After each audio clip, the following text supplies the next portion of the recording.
This is Josh Bycer from GameWisdom.com. I hope you enjoyed this Critical Thought, your daily discussion on game design. Welcome to today's Critical Thought. As always, before we get going, thank you to currently 925 subscribers here on YouTube. Today we're sort of fluctuating between 924 and 925, and hopefully things will keep going up as we're on our way to 1,000. You have only one day left to get in your vote for the 900 Let's Play between Fez, Aquaria, or Bastion. Leave a vote on any of the critical thoughts, and after tomorrow we will tally them up and see who gets it. If no one else votes, I'll make the deciding factor. One thing before we get going, I've restructured the front page or the front channel listing for the Game Wisdom channel. I removed some of the older playlists and try to move things around and make things more appealing. If you have any thoughts on the matter, be sure to let me know in the comments. And, as you know, I've been playing more CCGs lately. I'm kind of wondering if anyone would be interested in seeing more plays of one of the newer CCGs on the market. Right now I've been trying Duelist, Shadowverse, Pharah, and Elder Scrolls Legends, which that video will actually be going up tomorrow, I believe. Let me know what you think, and if there's interest in, maybe we'll do more streams or plays of them. For today's critical thought, speaking about free-to-play and CCG games, we're going to be talking about the dreaded W word, whales. Whales and monetization or free-to-play games is one of the things that will usually be cited as a criticism of free-to-play design and a major point of contention from older fans. The term whales originally came from gambling and is used to define the people who spend the most money. We're talking, who knows, 100 times more than what your average person would play. These are the people who are undoubtedly hooked on your game. And as we've seen in the last few years with the rise of social, mobile, and the free-to-play markets, there's been that allure of making games or mechanics explicitly designed to attract whales. And as you know, I am not a huge fan of that either. When it comes to the free-to-play market, this usually is determined by a difference between monetization and DLC.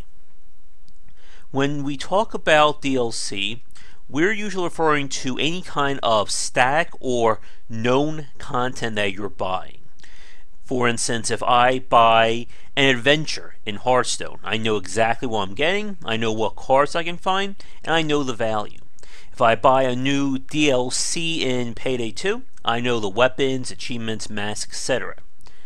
Microtransactions, on the other side, they are built around limited quantities and unknowns. And this is where the concept of whales and designing games around them really come into play. This is what we see in so many free-to-play games where they'll have, you can buy packs of cards, whatever the items are, for different monetization or different monetary values. And they have stuff like $100, $200, stuff like that.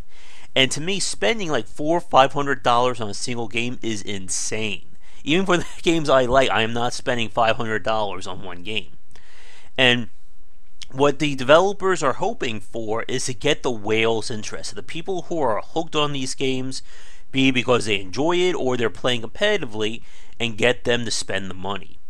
Because what it comes down to is someone who spends $500 on cards in Hearthstone is obviously going to have a bigger advantage than someone who spends $2.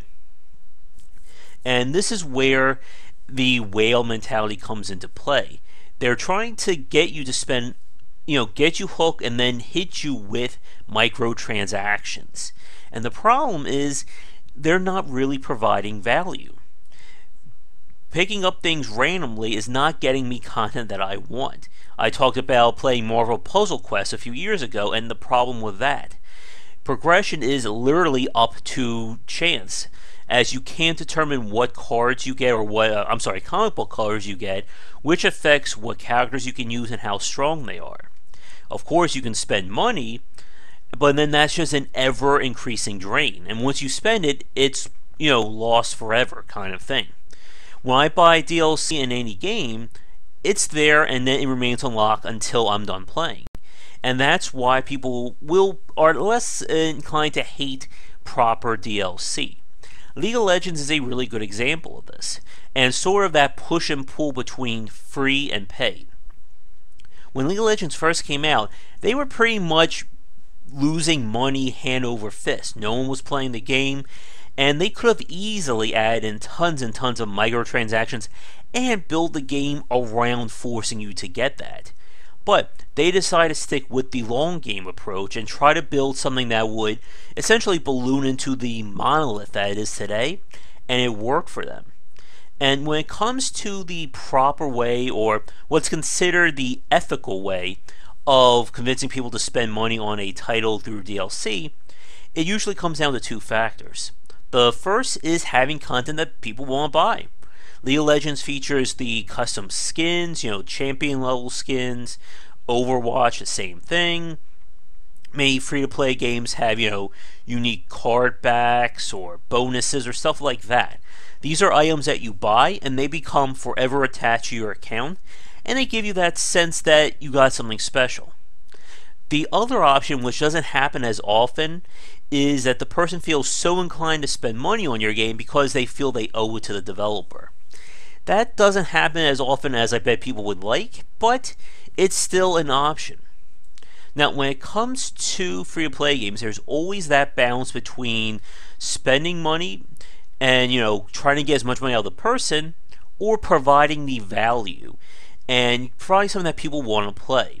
Because at the end of the day, it doesn't matter how amazing your game is if no one's spending money and you're not making profit. How are you going to keep it going? Especially in the free-to-play market, when you have server costs and the additional time and money that goes into adding new content. When it comes to this kind of balance, this is where things get very tricky. Many social game developers, mobile games, will cite that the monetizations are a big deal because that's how they get paid. But the critics will say that you're basically making the game intentionally frustrating or intentionally cumbersome to get more money out of players, and that's where I tend to fall on that line. One thing that I don't like is when a game is just overtly designed for monetization. And you see this in a lot of free-to-play games, where every option or every choice has a little microtransaction option next to it. Do you want to spend a minute doing this? Or spend 5 cents and speed up immediately? And then that 5 cents could become $1 or $3, and you get the picture. It's why I think a lot of people like myself don't like to play free-to-play games that are just so heavily monetized that it just becomes frustrating to play or becomes intentionally frustrating to play unless you spend money. And the good games are the ones that provide value, where you're not just spending money on something that's a one-time consumable or something that you spend the money and then it's gone forever. You are buying content that you can use for the future. With Hearthstone, for instance, like I said at the start, the adventures that you can buy that add new challenges and new cards, that's the kind of stuff I like. Spending $50 on packs and opening them all, not so much, because again, you don't have control over it. You could get a legendary in every pack, or you could get nothing but crap or stuff you already own. And again, when going back to our topic of whales, these kinds of games that are just designed around getting the whales to spend money, it's just not, I think, really considered ethical design.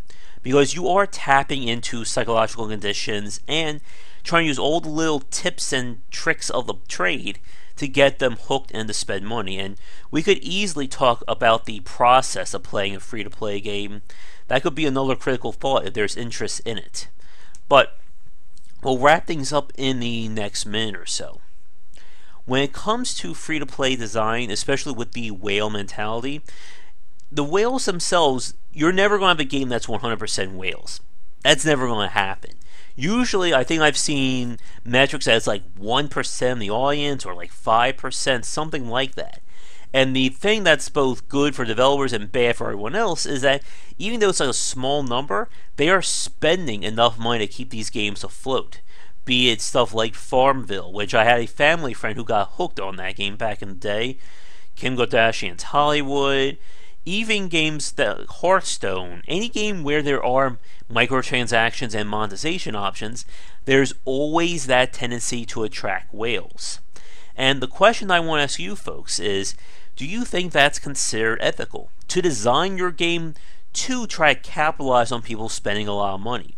Defenders will obviously say that they're not forcing them to spend it, but you can tell when a game is designed to get your money as often as possible. It goes back to the concept of metrics-driven game design. But let's wrap it up here. Like I said, as always, thank you so much for liking and subscribing to the Game Wisdom YouTube channel. For you first-timers, again, be sure to subscribe as we are on our way to 1,000. Get those votes in by tomorrow. Also, as a brief announcement, as you know, as we're recording this Thursday is going to be Thanksgiving here in the US, and we will most likely not have a Game Wisdom Live this week, or it may be delayed. I think I'll still do a critical thought because these I can do at any time, even if there is turkey on the table. So once again, I'm Josh Bycer from GameWisdom.com, where we examine the art and science of games. Thanks for watching today's critical thought. Be sure to come back tomorrow for more great content, and here and on GameWisdom.com. Have a great night.